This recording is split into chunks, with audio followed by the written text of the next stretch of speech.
માણસને કોઈ તકલીફ હોય એ ડૉક્ટરને ફટલીને ખબર પડી જાય, એવી રીતે વૃક્ષોને શું તકલીફ છે એ મારા પપ્પાને ફટલીને ખબર પડી જાય. અને ગમે એવું બીમાર વૃક્ષ હોય એને 2 દિવસમાં ટ્રીટમેન્ટ કરીને તાજું માજું કરી નાખે. તો જય માતાજી મિત્રો, જો વૃક્ષો લાવવા તો સહેલા છે, પણ એની પ્રોપર માવજત કરવી કેવી રીતે, એને શોક વેવમાંથી નોર્મલ આપણે જે વાતાવરણમાં કેવી રીતે લાવવાના વિડીયો મિત્રો તેના વિશે છે. કે વૃક્ષો લાવ્યા પછી તેનું વાવેતર કેવી રીતે કરવું એ વિશે મિત્રો મારા પપ્પા સંપૂર્ણ માહિતી આપશે. તો જો આપણે એમની જોડેથી સમજવાની કોશિશ કરીએ.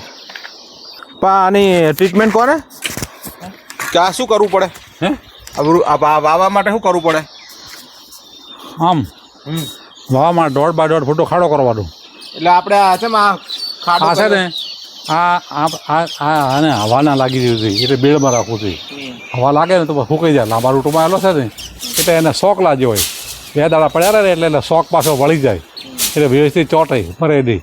આ પત્તા હુકાય નહીં, સીધું ચાલુ થઈ જાય એમ. એટલે આ હુકાણો હવે ફરી ફૂટશે. એટલે કેટલા દિવસ આમાં રાખવાનું? પછી 1-2 દાડા કાલ જોવાનું છે. લબડાઈ ગયા હોય એ નહીં વાવવાના, જે તાજા હોય એ વાવવાના. બોલ્યું એટલે અહીંયાથી સેટ થવાના. અહીં થોડા દિવસ સેટ કરવાના આપણે. એટલે જો આ છે ને આને કાંઈ નથી, આ છે શોક લાગ્યો. અરે આવા સેટ કરવાના. આ કાંઈ નહીં, આ રોપી દેવાય, આ રોપાય. આ ના રોપાય, સેટ કરવાના બેડમાં. આ બેડ છે ને મધર બેડ, એમાં થાય. બરોબર. એટલે જે તાજા દેખાય આમાં હા તાજા રોપી દેવાના. એને સેટ કરવા પડે કે શોક લાગ્યો છે પવનને ધધડું લાંબા રૂટમાં આવે એટલે એમાં. તો એ 100% પરિણામ મળે આપણને. એટલે કેવી રીતે સેટ કરવાના? બેડમાં એને બેડમાં 4 બાજુ માટી ચડાવી દેવાની. કે હમણાં બેડો ને બેડમાં મૂકી દેવાના, પછી એને પાણી પાઈ દેવાનું. 2 દાડા સેટ થઈ જાય. મરવાનું હોય સાંજે ફૂંકાઈ જાય, ના મરવાનું હોય એ રે એમ. જે લબડી જાય એ રહેવા દેવાનું, એને સેટ થવા દેવાનું. એટલે આને હવા નહીં લાગવી જોઈએ. આ રાતે છે પવન ના વાગે, પવનથી ફૂંકાય તો કોઈ પણ વસ્તુ ઝાડ છે એ ગમેથી. એક આધો વાવો હતા કે કાલ કાલ વાવશે બીજો? હા કાલ એ ભાઈ કાલ વાવશે. કાલ ભાઈ બપોર પછી હારા વાવશે, બીજા રહેવા દેવાય, સેટ થવા દેવાય. તો જો મિત્રો, મારા ફાધરે કેટલી સરસ માહિતી આપી. પોતે જંગલ ખાતામાંથી રિટાયર્ડ થયેલા છે અને વૃક્ષો કેવી રીતે ઉછેરવા તેની સંપૂર્ણ માહિતી તેમની જોડે છે. તો તમે જોયું કે જો અમે 20 વૃક્ષો અમારા બધાની ત્યાંથી અમે લાવ્યા હતા, તેમાંથી જે પણ પત્તા કરમાણા હોય એને શોક લાગ્યો છે, તેની ટ્રીટમેન્ટ માટે મેં તો થોડા આવો ગોળ અને ખાડો કરી આવી રીતે કરીને એમાં બધા વૃક્ષો મૂકી દેવાના. એકદમ એકબીજાને અડીને આ રીતે મૂકવાના. જો એ છે ને ડાયરેક્ટ વૃક્ષો એકબીજાને અડીને મૂકવા પડે, બાકીની જગ્યા ઉપર આ રીતે માટી ચડાવી દેવાની. એટલે શું અમારા બનાસકાંઠાના વાતાવરણમાં આ વૃક્ષો આપણે આવી જાય. પછી આને છે પાણી બેઠું નળીથી છાંટી દેવાનું, જેથી ભેજ અને પ્રોપર વાતાવરણ એને મળી રહે. પવનથી હુકાય. અને જે રીતે મિત્રો આપણે કદાચ ગુજરાતનો માણસ સૌરાષ્ટ્રમાં જાય તો અચાનક એને ત્યાં ફાવા ના માંડે, એવી રીતે વૃક્ષો પણ માણસની જેમ જ હોય છે. આ જે વાતાવરણમાં 24 કલાક ખુલ્લી હવામાં આવ્યા એનો સ્ટ્રેસ, અને જો વાતાવરણ બદલાઈ ગયું, સૌરાષ્ટ્રનું દરિયા કિનારાનું વાતાવરણ અને અમારા બનાસકાંઠાની ગરમી, એને લીધે અમુક વૃક્ષો સ્ટ્રેસમાં આવી ગયા છે અને જો સુકાવા માંડ્યા છે. મારા ફાધરનું જ્ઞાન જુઓ કે જો આવા લીલાછમ પત્તા દેખાતા હોય એ કાલે જ વાવી શકાય, પણ જે અમુક આ પત્તા આવા સુકાવા માંડ્યા એ સ્ટ્રેસમાં આવી ગયા છે. તો એને મિત્રો અહીં સેટ કરવા પડશે. અને જો આપણે આ આંબો તો જે 2 ફળ લાગેલા હતા એને જો કોઈકની નજર લાગી, કે મારા મમ્મીનું કહેવું એવું છે કે નજર લાગી, અને મારા પપ્પાનું એવું કહેવું છે કે એને સ્ટ્રેસમાં આવી ગયો છે, કારણ કે મોટું હતો ઝાડ એટલે એને ગરમી ઘણી લાગી ગઈ. તો કોણ સાચું ને કોણ ખોટું કોમેન્ટમાં જરૂરથી જણાવજો. જુઓ આ મારા મમ્મી, એમનું એવું કહેવું છે કે નજર લાગે ને મમ્મી. હવે તમારું કહેવું શું હશે, નજર લાગે કે સ્ટ્રેસ? કોમેન્ટમાં જરૂરથી જણાવજો. તો મિત્રો હાલ તો કંઈક આ રીતની અમે ટ્રીટમેન્ટ કરી રહ્યા છીએ. અમારા ખેતરની માટી આ રીતે જો ડોલમાં લાવી અને આ રીતે નાખવાની.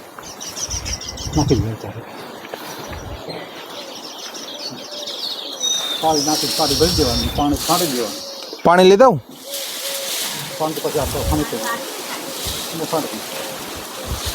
પાણી આવે સારું છે. નળી લાવ. ના હમણાં નહીં.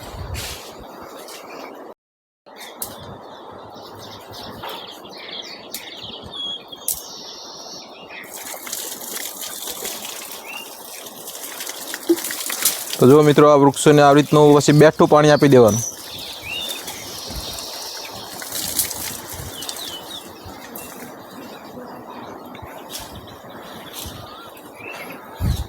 જો આ રીતનું બેઠું પાણી આપશો ને મિત્રો એટલે જલ્દી સેટ થઈ જશે. જે અમુક સેટ થયેલા છે એને વાંધો નહીં આવે, અને જે સેટ નહીં થયા, જે શોખમાં આવી ગયા છે એ પણ મિત્રો 2 દિવસમાં હર્યા ભર્યા થઈ જશે.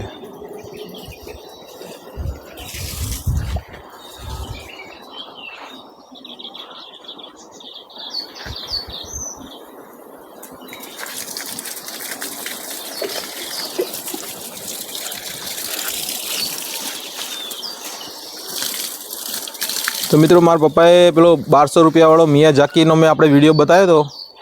એ મારા પપ્પા કે લાવ્યો હોત તો સારું હતું, પણ મેં કીધું 1200 રૂપિયાનો આપણે વૃક્ષ લાવીએ અને પછી કદાચ ના ચોટે તો 1200 રૂપિયાનું નુકસાન થઈ જાય ને.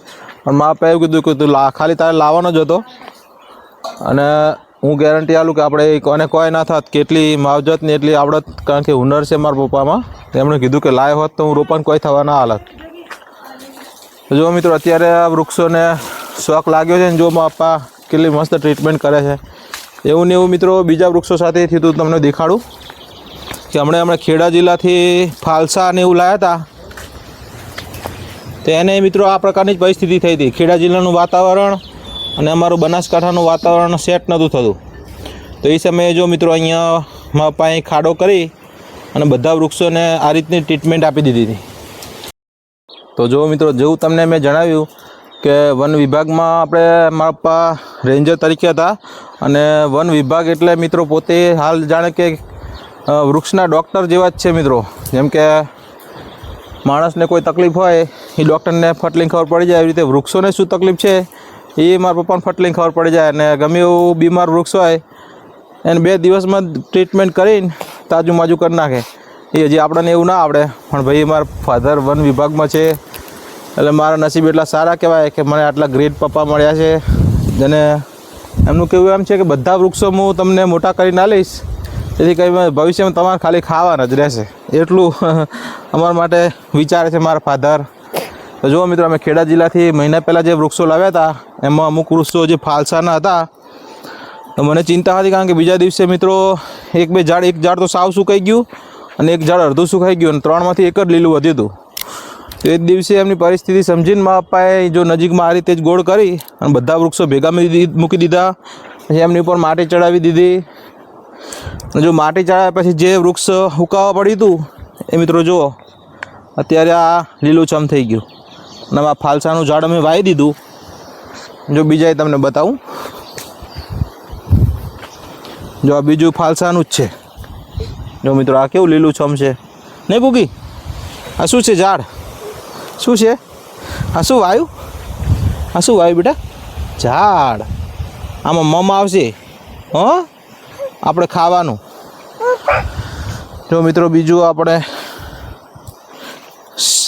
સીતાફળીનું છે. જો આ સીતાફળી, પછી આ ફાલસા, પછી આ સીતાફળી, અને મિત્રો આ સુકાયેલું ઝાડ મિત્રો જો લીલુંછમ થઈ ગયું.